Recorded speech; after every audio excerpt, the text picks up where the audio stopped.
It's the juggling act, literally, and I'm dropping the ball either in my faith or my faith's really good, but I'm dropping the ball with my family, or my faith and family are great, I'm dropping the ball at work, or I get, I'm doing all those things well, and now I'm so stressed because I'm not taking the time to go do this stuff for myself. What's up, guys? My name is Chase.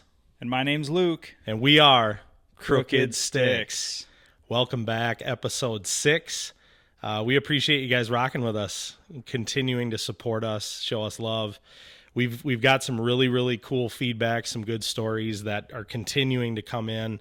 I had a dude reach out and just tell me that he was crying, the other day listening to one of our episodes, and that some certain things really hit home with depression and with, just some of our testimonies and sharing what he was going or what we were going through and how that hit him. And it's really cool to see God at work. So again, I know I say that a lot, but that's true. That's what we're doing this for. And that's what it's all about. So, yeah.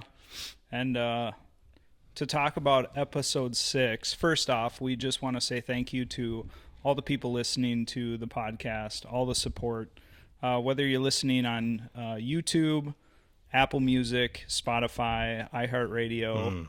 We're going to try to get on Amazon. I saw a comment about that. Yeah. So we are looking at the feedback that you give us, the comments and everything, and we just appreciate it. Click that bell, son. Click that bell. Hey, we got a shout out from Charlie Gartner regarding merch. Yeah, and some Bezo. merch and Bezo in Texas. So we might come up with some merch ideas. I don't know. Stay tuned for that. Be on the lookout. 2024. Yeah, what? Yeah, see what happens. Christmas is coming soon, you know what I'm saying? Yeah, get them gifts, son. Yeah. Oh, but to pop off episode 6, we are talking about work-life balance. Juggling act. The juggling act. And how it can affect us, how we can work with it, how we can be better at it. Always room. And just hopefully give some insight on our lives, on how we deal with it. So I thought a really good song. I was listening to some music on the way over here, and we are at a new location. Yeah, sorry, we didn't even intro that. Yeah. We're just sitting on a random couch. Yeah, random couch. With some weird at shadows. Chase's house. So the weird shadows behind me are his gym set. We are in his gym. Yep, we're in the gym / bunk room movie theater area. So maybe you're going to get a pump after this, Yeah, probably not. Probably not. Too old for that right now.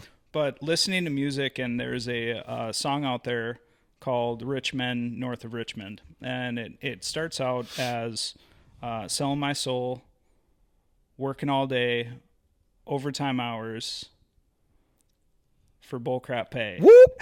Yeah. Beep. And I think that really hits home with a lot of people in America, a lot of people around the world, of how much they're working, how much gets taxed, how much you're not getting paid for what you do, and we're just kind of working our lives away, essentially. And so I just wanted to intro that to give a basis of what we're talking about here. And keep in mind, this episode, we're not going to be talking about finances, right? We're not talking about the financial side of not getting paid enough or, whatever. But that was a good way to segue into episode 6 and talk about, how most people feel. Like we just work our life away. We don't get to enjoy the other stuff, right? For sure. And so that's more of what we're talking about, not necessarily man, we ain't getting paid enough. Like, what's going on? Maybe some people feel that way, but that's not the point that we're bringing up. And I think as our generation comes up and as the new generation comes up, I think companies are getting better at it. Right. I think people are starting to realize that they don't need to work their life away. So it's getting better, but there is still a good amount of people that work a lot of hours. Right. They're workaholics. Yeah. And so I guess to start it off, what do you think about work-life balance? What does that look like in your life? Terrible. Absolutely miserable. I'm terrible at it. Like, hands down, not good at it at all. And that's one thing that Jess and we battle back and forth on this constantly.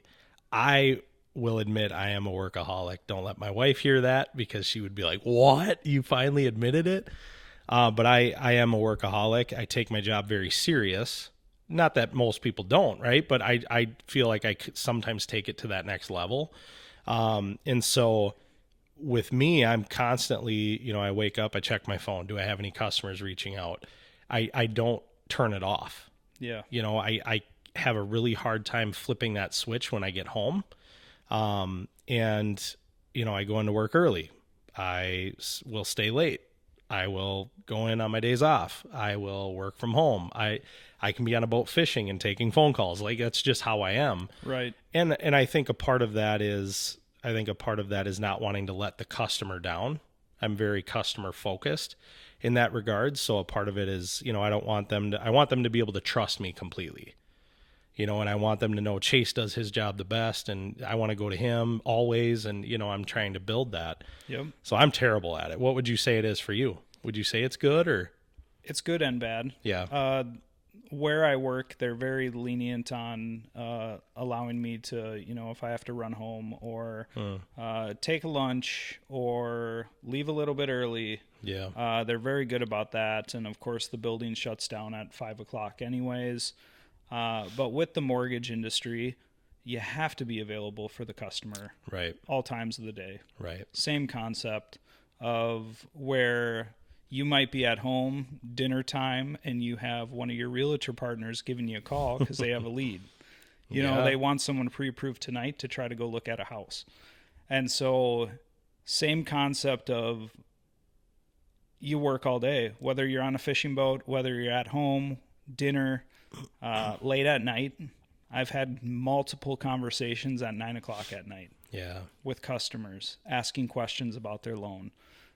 So on the other hand of that, as the market turns, it's been a little bit slower, and I've been spending a lot of time. As soon as I get off work, I go home and spend time with the kids. Yeah. We make dinner. We hang out as a family. So as of right now in my life, it looks pretty good. Yeah. Yep. But I think back to just tonight, I sent you a text, and it was asking if you want to get together early. And you're like, no, man, I've just had a long day. And, I want to see the kids. I want to see the fam for a little bit. And it makes me think back to one of the episodes we were talking about how we're in different seasons. Right. And I think that plays a role. Our kids are different stages. Yep. I should say, because your kids are in swimming and they do all these activities. Yep. My kids are still a little young, so they're going to bed around 7 or 8. So right. It makes me think of, even with what we do, there are different seasons with this as well. Yep. The work-life balance. Right. Absolutely. 100%. And going back to work and turning it off and that sort of thing, it's funny because I've had this, I feel like this happens with me like every 6 months, but I'll just be like, I don't know if I can do this anymore. Yeah. Like I hit this wall, right? And it's like, oh my gosh, I've had it up to here. Like I feel stressed. I don't know if I can do this anymore. Maybe I need to be doing something different. Like these are thoughts that go through my head, right? And it's funny because I've gone to my father-in-law. So for those of you who don't know, it'll kind of piece together this story a little better. So you're not like, why is he just talking to his father-in-law randomly? So my father-in-law, BJ, he owns the dealership that I work for. And so he is my boss, right? And so when I have these thoughts or I'm thinking like, man, I'm overwhelmed, I go sit down with him and I've had these conversations where I'm like, BJ, I'm reaching a limit here. Like, I don't know. I don't think I can do this. Like, should I be doing something else? Like maybe should I move around? Should I do something different so I don't get burnt out? And every time he just says something very simple and it just kind of puts it in perspective again. He's like, is it really that? Is it really work? And is it really the customers? And is it really these things at work that are causing this problem? Or is it you and your poor time management? That's all he says. And then I sit there like,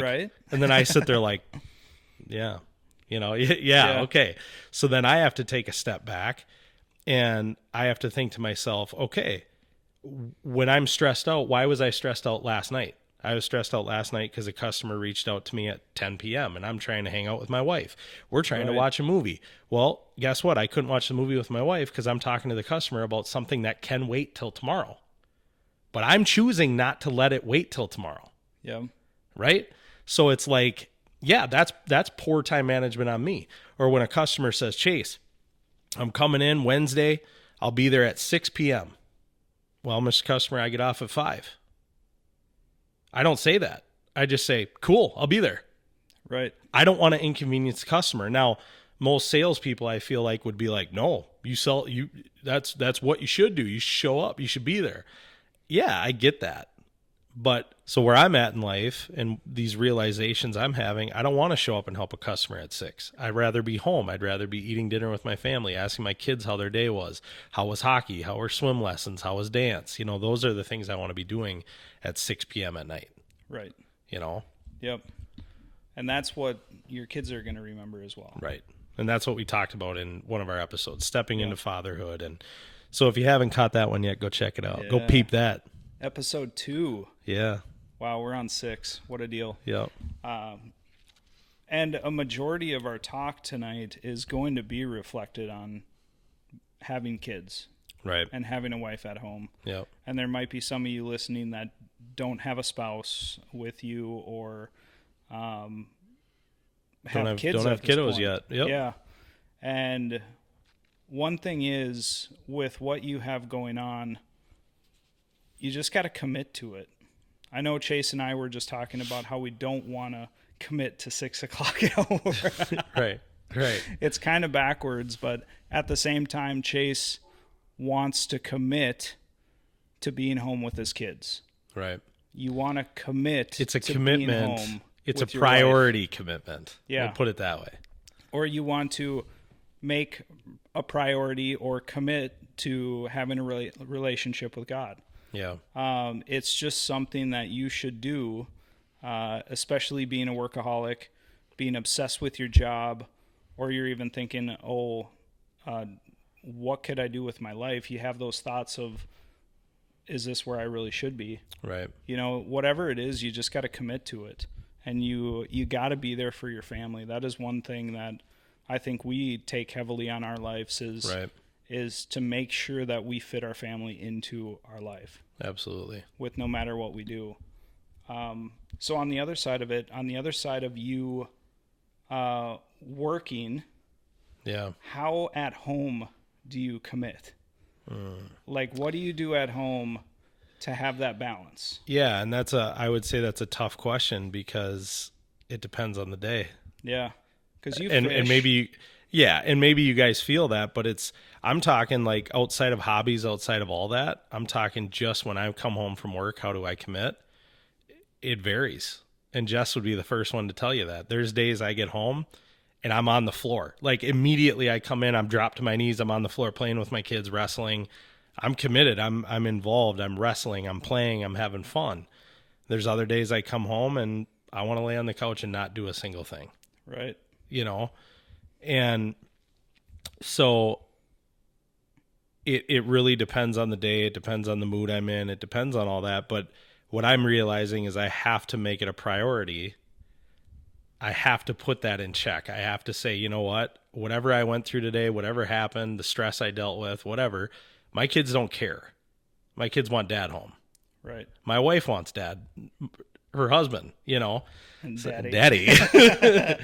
Wifey wants daddy. So it's like putting that in check and saying, whatever crap I'm dealing with, leave it at the door.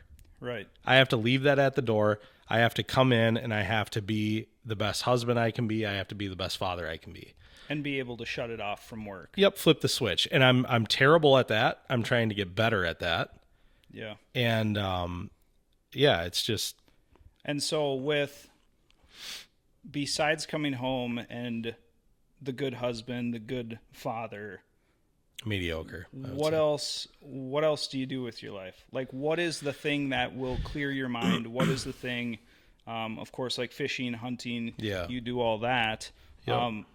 How much of that do you do, and like what's enough to clear your mind? Oh gosh. Yeah, we should call my wife up. But no, so I do my two hobbies are hunting and fishing. And I would say my primary hobby is fishing, right? Yeah. So if I had a choice to pick up a fishing rod or a shotgun or a crossbow or whatever, I'd pick up my fishing pole every time. That's just how it is. I do make it a priority, probably more than I should, to go out and do that. That is my thing that clears my head and just kind of, refreshes me a little bit, which I think everybody needs that. Don't get me wrong. Right. But no, again, Jess and I have had this conversation many times. Like, hey, you need to kind of scale it back a little bit. Okay. Because I do it frequently, and Yeah. I don't know if it's. I would say, I don't go a lot. Jess would be like, yeah, you do. You're lying. So but that's huge for me because we have this conversation all the time, Jess and I. It's like I'm thinking myself, I work all day and then I come home and I want to be a family man, but I also want time to myself because I feel like that's important. Then I feel like I need to be a friend, so I'm trying to maintain my friendships, and it's chaos. It's literally chaos all the time. Yeah. And it's the juggling act. It's the juggling act, literally, and I'm dropping the ball either in my faith or my faith's really good, but I'm dropping the ball with my family, or my faith and family are great, I'm dropping the ball at work.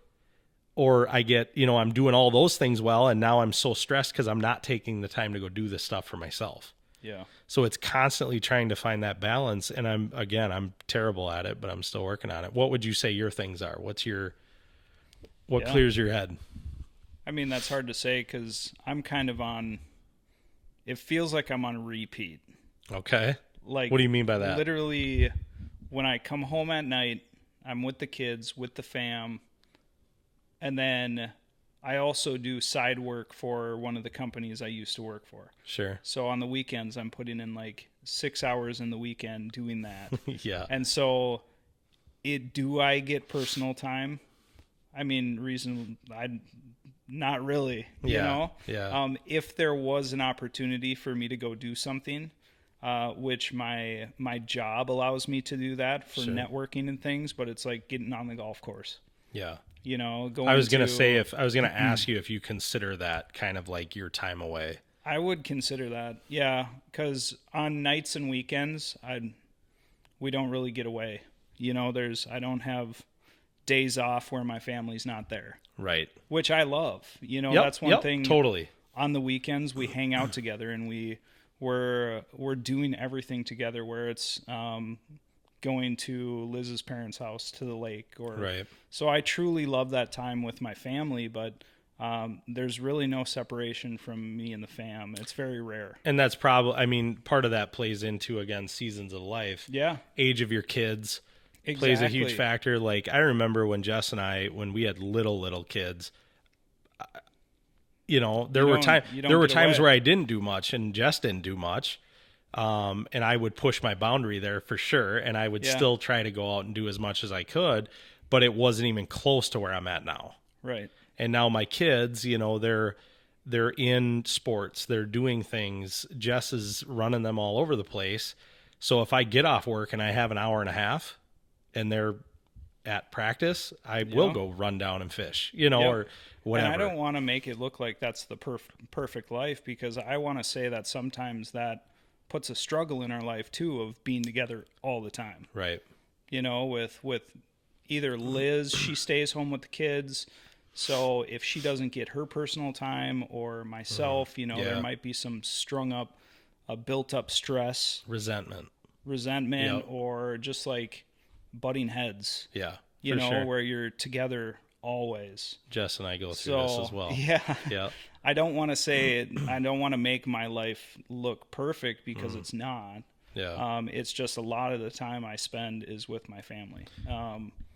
But there are those other issues that, bring that pent up stress. And I'll say this just to branch off that, because I feel like there's a lot of men that could maybe take something away from this. But as men, if you are the sole breadwinner in your family, or your relationship, it is easy to take the stance of, well, I work and I make the money. I'm going to take that time. Yeah. And basically force your your hobbies and your things you want to do for yourself onto your family time. And I did that for many years, and I'm trying to be better in that. I still feel like I can always improve in that area, but that really created resentment in my marriage between Jess and I, because she's like, dude, like, what are you talking about? You want to go fish right now? Like, you just worked 60 hours this week. We haven't seen you. Right. And now you want to go fish for 8 hours. And you ain't even keeping the fish to bring home to me. You know what I mean? Like, we ain't even eating these fish. So it's like, and then on the flip side of that, you know, I feel like men, especially men, can pull the card of like, again, I make the money.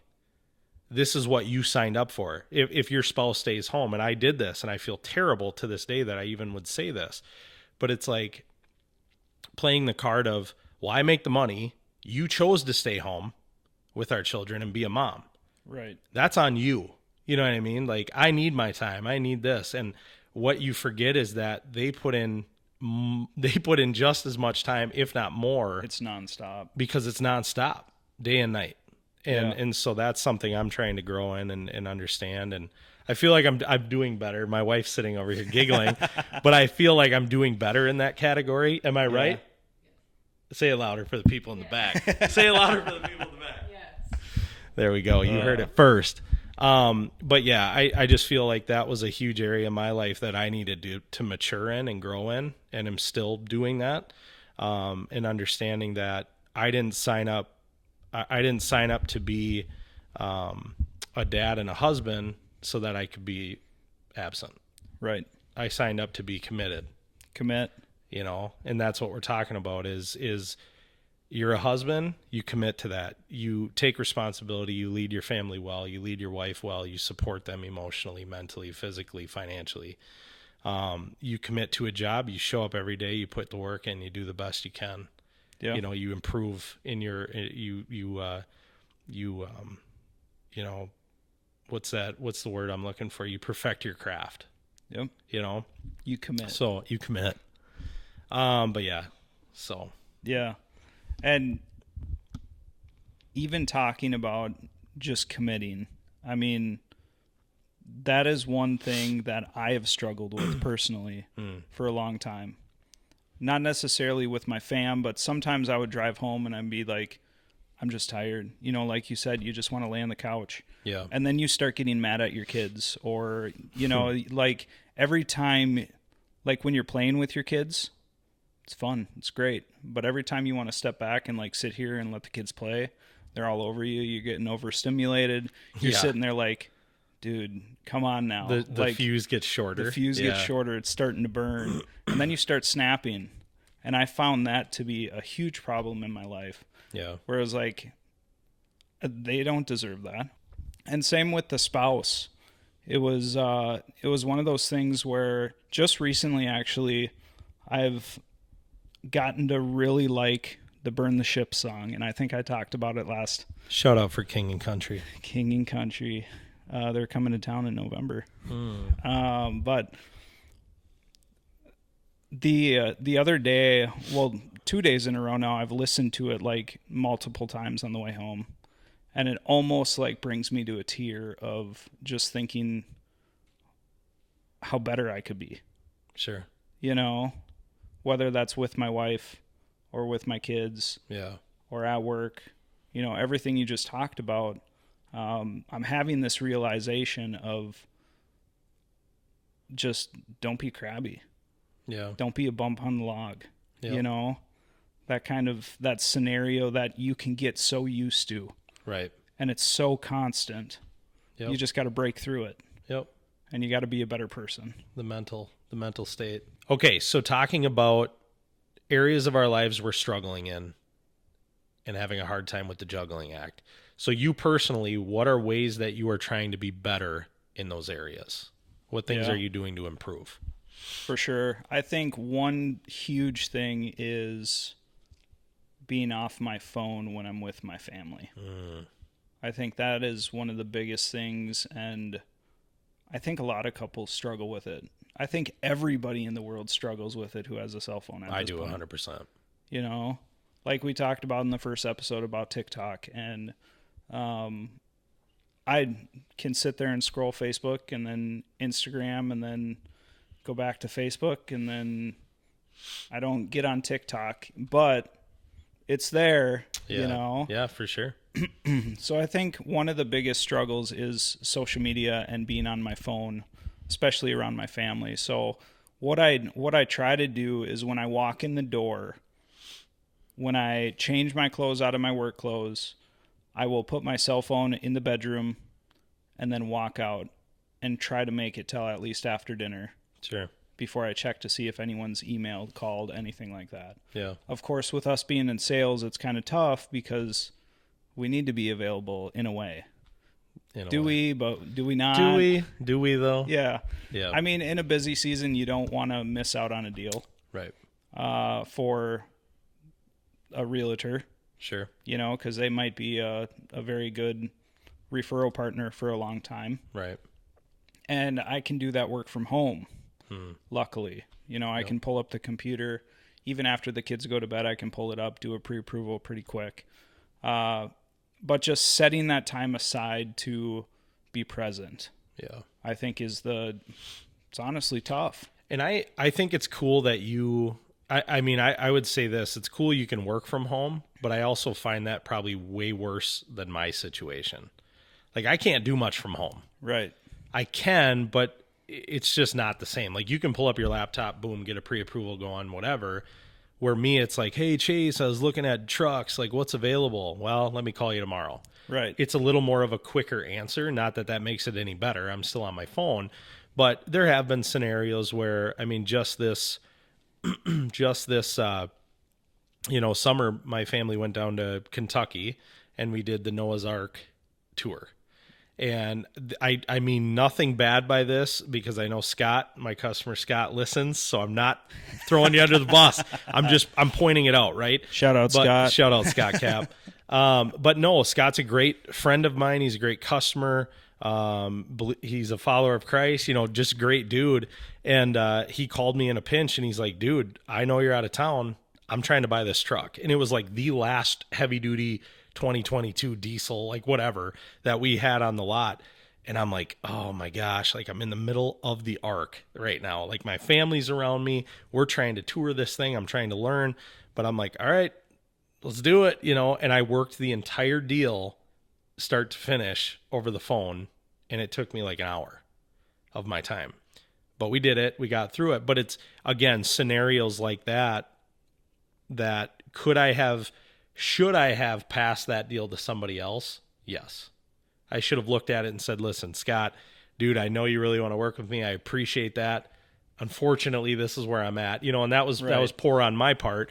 Well, and you paid for the arc. And just let me, yeah, right. Yeah. No, but just let me hear about that for sure. And it's like, but rightfully so. You know, that was terrible time management on my part. But again, it was that feeling of like, man, I can't let this customer down. I'm chasing a sale. That's how I get paid, you know? So there's all these things. And so that's, you know, I have struggled with that, just not to that extent every night. Right. Cause I can kind of brush them off and that sort of thing. But going back to phones, we, just put this new rule in place that I have not been following very well, but it's basically when you come home, whether it's me, her, whatever, phone goes in our locker, right in the entryway, the mudroom. Phone goes in the locker. You don't touch it till the kids go to bed. And again, I'll emphasize again, I have been doing terrible at that. So that's something we're still working on. But that's, I mean, technology wise, you're leaving it in your bedroom. I'm just putting it up on a shelf, you know, leaving it there. But I think it is important to take the distraction away. For sure. I just need to keep telling myself that and get better about it. Yeah. You know, but it is. And your kids, there's how many times, I mean, where I'm standing in the kitchen on my phone texting or doing something, and my kids are standing in front of me going, Dad, hey, Dad, hold on, Dad, can you give me a sec, Dad? Yeah. And I'm not even paying attention because of what I'm doing, and that's sad. Yeah, it really is. It's so sad. And you know, and then I don't even think in the moment, but how do my kids feel? Yeah. You know, dad's ignoring me. Saw something the other day where it was like, I don't know, it was a picture of a kid, and it was like how these kids look up to you as parents. Yeah. And it's like, you're all they got. Right. You know, and we're sitting here ignoring them for our cell phone. Right. And it is very sad. So it goes back to relationships too. You've seen the memes, everyone's seen them, where, you know, it shows a relationship between husband and wife, and like, look what the world's done to us. And the wife's rolled over facing her side of the wall, watching reels. The husband's facing the other side of the wall watching reels, or one's trying to talk and the other one's looking at his phone. You know, like, it's constant. Now I will throw this out there because I feel like the guys can relate a little bit. Isn't it funny, guys, how our wives will be like texting and watching reels and doing whatever for like an hour, right? And then we're like, I think I know where you're and going. then we're like, oh, cool. Then I'm going to do that too. So then we pull out our phone and we're on the other side of the couch and we're watching reels and laughing and having fun too. And all of a sudden our wife puts their phone down and just stares at you. And then you look and you're like, what? And she's like, really? Really? She just put her phone down, but she's like, really? You're going to just sit on your phone all day, huh? And you're like, dude, you were just on your phone for the last hour and a half. Like, what are you talking about? Never fails. Never fails. That's how it goes. That is, guys, hilarious. You know what I'm saying. We ain't got to act like you don't know. So true. And I go back to that meme I just said, and I was probably seeing that while I was sitting in front of my kids looking at my phone. Right. You know. Right. But going back to what you said about working, let's get back to working at home. And the hard part about me working at home and being able to do that is I sit at the bank from 8 to 4:30, 5 o'clock. So not only am I working, sitting at the bank for 40 hours, it's additional to that. Yeah. Plus, I said I do some stuff on the weekends, so the hours rack up. Even though I'm just behind a computer, the hours start to rack up. It's a lot. So it's very important for us as humans to commit, whether it's to work, whether it's to our family, and I think that's the most important part. Absolutely. And finding time for ourselves. For sure. But all important, just got to find the balance. Yeah. Speaking of balance, why don't you tell that story you told me before we started? Yeah, so this dude I used to watch, Francis Chan, he's a pastor. He's known for doing the rope demonstration. So talking about, you know, he's got this really long rope and he's got this little bit colored in red and he's like, this is your life, right? So we're so focused on this, but we have all the rest of that rope and that's eternity, right? So he's most known for that. But the one I'm talking about is I don't know what he calls it, but it's a rock demonstration. Okay. So he's standing there, he's got his jar and this sucker's huge. And then he's got a bunch of rocks laying around. And the biggest rock is God or faith. Then the next biggest rock is family. Then the next biggest rock is career. Then the next biggest rock is friendship. And the rocks keep getting smaller, right? But it resembles different things in our life that we prioritize. And so the demonstration goes, he says, how would most of you live your life? You would start by saying, well, I put a lot of my time into my career. Okay, let's put the career rock in, throws it in. Next, my family, you know, unfortunately my family, you know, kind of comes second to my career. Okay, boom, rock goes in. Well, then I really focus on the gym. Okay, gym rock goes in. You know, all this stuff. Well, God usually in people's life, if we're being realistic with ourselves, finds himself at like number 6 or number 5. You know, so he ain't towards the top. He ain't towards the top. He's towards the middle, right? And so he goes, all right, let's stack it that way. So he does the family or career first, family second, gym, blah, blah, blah. Then he throws God in there. And then the rest of the rocks are stacked in. Well, you can't fit them all. They're overflowing. So he goes, okay, let's structure it the way we should live our life. He puts in the first rock, which is God. Then he puts in family. Then he puts in career. Then he puts in hobbies. Then he puts in gym. You know, he does it that way. And it's such a cool demonstration because when he puts God first, the biggest rock, it doesn't throw everything off. It actually perfectly aligns it. All the rocks fit. Everything in your life is fitting well. It's not creating chaos. It's not creating a disaster. And then he even pours sand in to fill the rest of those holes. You're fulfilled, by putting God first. And I feel like it's such a cool demonstration because there's very, very few of us that can honestly say that's how we live. Right. That we put God first and the rest follows. No way. I mean, it's like, yeah, my career, unfortunately, I put my career first a lot. Right. Even over my family, and that's terrible. But I'm so focused on providing and so focused on this and that and setting them up financially when that's terrible prioritizing. And I think there's a lot of people in this world that do the same thing. Right. Right. And there are a select few that do it right. Yep. Constantly. Right. Comes back to the seasons thing. Yep.